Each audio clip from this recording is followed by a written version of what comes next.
Hi friends, ಇವತ್ತು ನಾನು ಎಣ್ಣೆಯಲ್ಲಿ ಕರೆದಿರೋ ಅಂತಹ ಅವಲಕ್ಕಿ ಹೇಗೆ ಮಾಡೋದು ಅಂತ ಹೇಳಿ ಮಾಡ್ತಾಯಿದ್ದೀನಿ. ಇದು ತಿನ್ನೋದಕ್ಕೆ ತುಂಬ ಚೆನ್ನಾಗಿರುತ್ತೆ, ಗರ್ಗರಿಯಾಗಿರುತ್ತೆ. ಈ ಚಳಿಗಂತೂ ಒಳ್ಳೆ ಸ್ನ್ಯಾಕ್ಸ್ ಅಂತಲೇ ಹೇಳ್ಬೋದು. ಫಸ್ಟು ನಾನು ಎಣ್ಣೆ ಕಾಯಕ್ಕೆ ಇಟ್ಕೊಂಡಿದ್ದೀನಿ. ನೆಕ್ಸ್ಟ್ ಇದಕ್ಕೆ ಪುಟಾಣಿ ಅಥವಾ ಹುರುಗಡ್ಲೆ ಅದನ್ನು ಒಂದು ಅರ್ಧ ಬೌಲ್ನಷ್ಟು ಹಾಕಿ ಕರೆದು ಇಟ್ಕೊಳ್ತಾ ಇದ್ದೀನಿ. ಸ್ವಲ್ಪ ಕೆಂಪಾಗಲಿವರೆಗೆ ಕರ್ಕೊಳ್ಬೇಕಾಗತ್ತೆ. ಈಗ ಬೇರೆ ಒಂದು ಪ್ಲೇಟಿಗೆ ಹಾಕಿ ಇಟ್ಕೊಳ್ತಾ ಇದ್ದೀನಿ. ನೆಕ್ಸ್ಟು ಶೇಂಗಾನು ಕೂಡ ಅಷ್ಟೇ, ಒಂದು ಬಟ್ಲಷ್ಟು ಶೇಂಗಾನ ಕರಿಯೋದಕ್ಕೆ ಹಾಕಿದ್ದೀನಿ. ಚೆನ್ನಾಗಿ ಕೆಂಪಾಗಲಿವರೆಗೆ ಕರ್ಕೊಳ್ಬೇಕು. ಮಾಡೋದು ತುಂಬ ಅಂದರೆ ತುಂಬಾ ಸುಲಭ. ಇದು ಟೇಸ್ಟ್ ಮಾತ್ರ ತುಂಬ ಚೆನ್ನಾಗಿರುತ್ತೆ.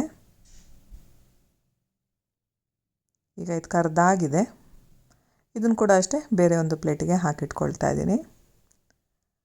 ನೆಕ್ಸ್ಟ್ ಈಗ ಕರಿಬೇವನ್ನ ಹಾಕ್ಕೊಳ್ತಾ ಇದ್ದೀನಿ. ಕರಿಬೇವನ್ನು ಕೂಡ ಅಷ್ಟೇ ಚೆನ್ನಾಗಿ ಫ್ರೈ ಮಾಡ್ಕೊಳ್ಬೇಕು.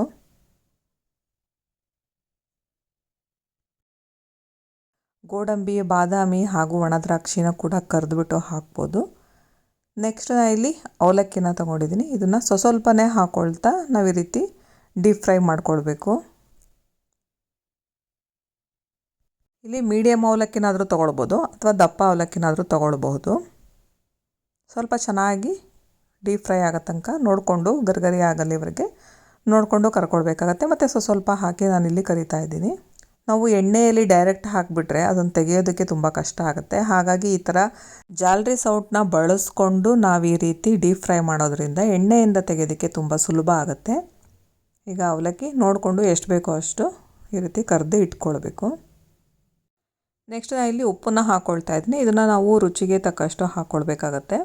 ನೆಕ್ಸ್ಟು ಇಲ್ಲಿ ನಾನು ಖಾರದ ಪುಡಿನ ಹಾಕ್ಕೊಳ್ತಾ ಇದ್ದೀನಿ.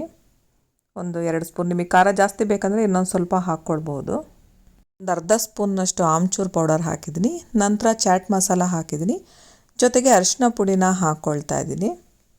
ಈಗ ಕರೆದಿಟ್ಕೊಂಡಿರೋ ಅಂತಹ ಕರಿಬೇವು, ಪುಟಾಣಿ ಹಾಗೆ ಶೇಂಗಾ ಇದಿಷ್ಟನ್ನು ಕೂಡ ಹಾಕ್ಕೊಳ್ತಾ ಇದ್ದೀನಿ. ಇದಿಷ್ಟನ್ನು ಈಗ ನೀಟಾಗಿ ಮಿಕ್ಸ್ ಮಾಡಿ ಇಟ್ಕೊಳ್ಬೇಕು. ಚೆನ್ನಾಗಿ ಮಿಕ್ಸ್ ಆಗಬೇಕು. ಮತ್ತು ಅವಲಕ್ಕಿ ನಾವೇನು ಕರೆದಿರ್ತೀವಲ್ಲ ಡೀಪ್ ಫ್ರೈ ಮಾಡಿ ತಕ್ಷಣ ಮಾಡಬೇಕಾಗತ್ತೆ. ಇಲ್ಲ ಅಂದರೆ ಖಾರ ಎಲ್ಲ ಅದಕ್ಕೆ ಇಟ್ಕೊಳ್ಳೋದಿಲ್ಲ. ಹಾಗಾಗಿ ಬಿಸಿ ಇರುವಾಗಲೇ ಎಲ್ಲ ಐಟಮ್ಸ್ಗಳನ್ನು ಹಾಕಿ ಈ ಥರ ಮಿಕ್ಸ್ ಮಾಡಿಕೊಳ್ಬೇಕು. ಕೊನೆಯಲ್ಲಿ ಸ್ವಲ್ಪ ಸೇವನ್ನ ಕೂಡ ಹಾಕ್ಕೊಳ್ತಾ ಇದ್ದೀನಿ. ಸೇವನ್ನ ಹಾಕಿ ಮಿಕ್ಸ್ ಮಾಡ್ಕೊಳ್ತಾ ಇದ್ದೀನಿ. ಏರ್ ಟೈಟ್ ಬಾಕ್ಸಲ್ಲಿ ಹಾಕಿಟ್ಕೊಂಡ್ರೆ 15ರಿಂದ 20 ದಿವಸಗಳ ಕಾಲ ಬಳಸ್ಕೊಳ್ಬೋದು. ಸಂಜೆ ಸ್ನ್ಯಾಕ್ಸಿಗಂತೂ ತುಂಬಾ ಚೆನ್ನಾಗಿರುತ್ತೆ. ನೀವು ಕೂಡ ಈ ರೆಸಿಪಿನ ಟ್ರೈ ಮಾಡಿ. ನಿಮಗೆಲ್ಲ ಈ ವಿಡಿಯೋ ಇಷ್ಟ ಆದರೆ ಲೈಕ್ ಮಾಡಿ, ಶೇರ್ ಮಾಡಿ ಹಾಗೂ ಸಬ್ಸ್ಕ್ರೈಬ್ ಮಾಡಿ. Thank you friends.